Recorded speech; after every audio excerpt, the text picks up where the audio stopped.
Wow, ang fresh ng isda at ang lalaki. Alam niyo ba, patin ang tawag sa isda na to? At saka bagong huli lang to kasi meron dagat dito sa Pahang, sa Kuantan. Dito tayo nagpunta. Ito yung second day na namasyal tayo. Tingnan niyo naman, fresh na fresh pa yung mga hito, di ba?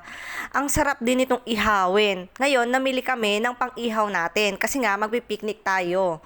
Kaya yan, pili-pili lang tayo ng mga bibili natin. Eto, nasa beach na kami, nag-uumpisa na kaming mag-ihaw. Tapos, ayan yung inihaw namin. Bumili na rin kami ng shell, sili. Alam niyo naman, masarap yung sili pagkakain ka. Tapos may beach, di ba?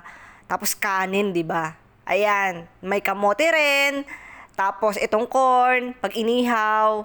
Tapos itong konting shrimp para terno siya, compliment. Tingnan nyo naman yung dagat. Napakasarap dito, napakahangin, tapos napakalamig. Kahit na mainit siya, malamig naman yung hangin.